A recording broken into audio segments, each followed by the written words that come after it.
Welcome to this explainer. I am absolutely thrilled you're tuning in today because we are going to unpack a true medical mystery. And the crazy thing is, it's literally hiding in plain sight right in our everyday routines. If you're someone who really cares about optimizing your health, staying focused, and digging into the actual data behind how our daily habits affect our longevity, well, you are in exactly the right place. Today, we're looking at a massive, robust set of data that points to a silent risk factor that most of us are totally unaware of. So let's just jump right in. Section 1, Declining Bad Habits, Rising Breast Cancer. Okay, to really understand our central mystery today, we first need to look at this totally fascinating paradox in modern health. For decades, right, we've all been told what the bad habits are. And as a society, we've actually done a pretty phenomenal job of kicking them. Over the last 40 years, smoking has plummeted to just a seventh of what it used to be. And alcohol, well, consumption peaked around 1990, that era where people worked around the clock and drank heavily late into the night. But since then, personal alcohol consumption has dropped by a staggering 60%. We are simply not smoking and drinking the way we used to. But here is the catch. Despite these massive drops in traditional vices, severe illnesses are mysteriously climbing. In that exact same 40-year period, lung cancer has gone up 7 times, and breast cancer has increased 5 times. So, think about it. If we aren't smoking nearly as much, and we aren't drinking nearly as much, what on earth is going on? Take a second and just evaluate your own daily routine. What is the hidden habit that practically all of us are doing, day in and day out, that is secretly shortening our lives? What is this invisible culprit? Section 2. Is a 1-hour walk not enough? All right, before I reveal the exact habit, I actually need to dismantle a very common health myth that you might be heavily relying on right now. The hidden danger? It's sitting. Specifically, sitting for 7 or more hours a day.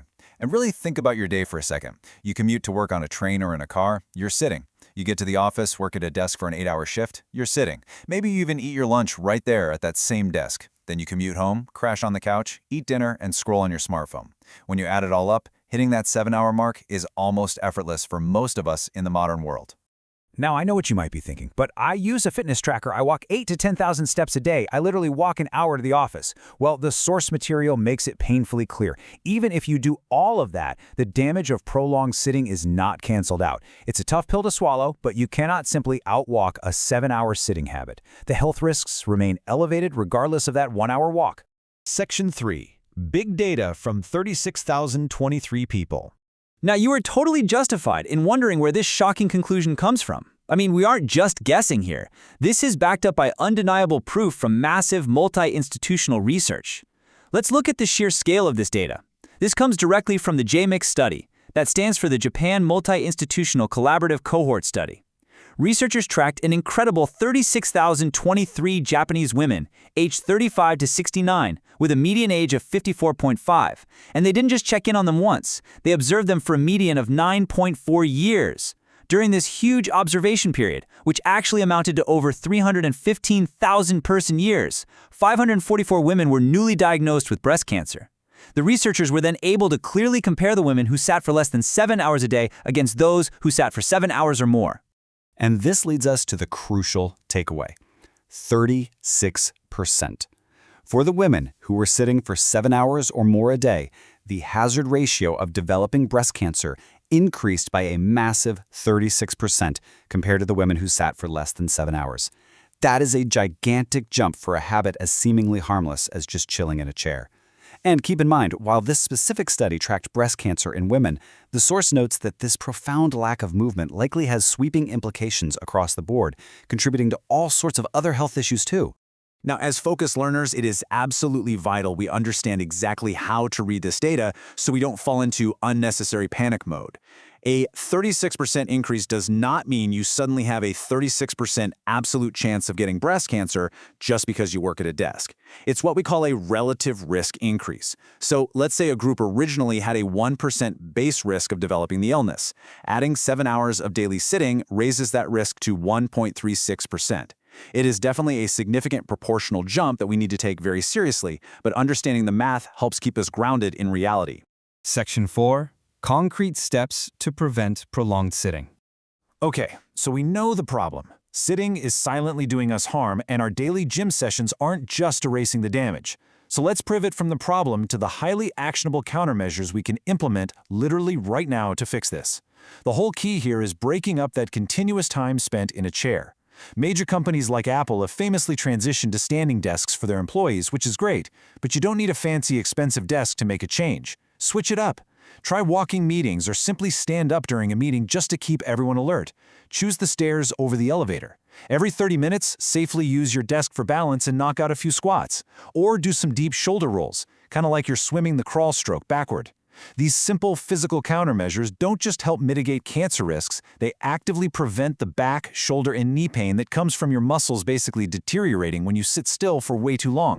Section 5. Smiles and action bring happiness. So we've talked a lot about the physical body, but there is a totally holistic payoff here too. Physical movement is deeply, deeply tied to our mental and emotional well-being. Have you ever worked with someone who unconsciously sighs all day or maybe clicks their tongue when they're frustrated?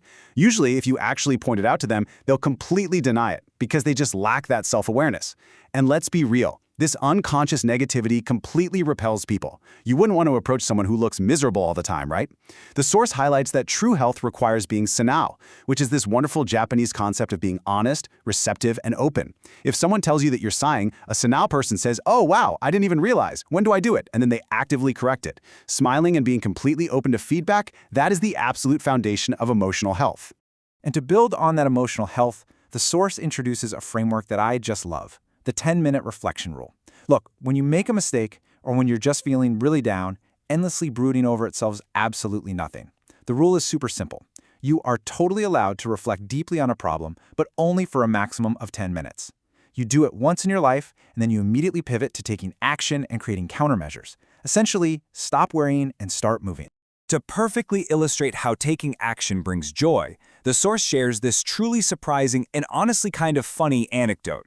The speaker talks about going to the beach on this freezing cold, super cloudy Sunday, and the water was absolutely filled with jellyfish.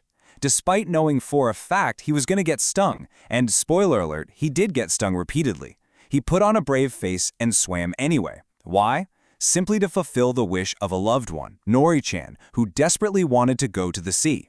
He braved the freezing water and the jellyfish literally just to see Nori-chan smile.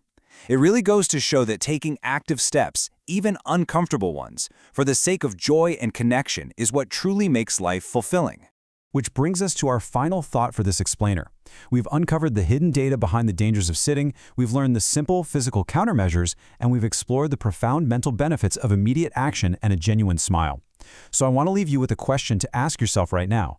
How will you change your routine today to move more and smile more? I highly recommend you stand up right now, do a few of those backward swimming shoulder rolls, and go take action. Thank you so much for joining me in this explainer, and I'll catch you next time.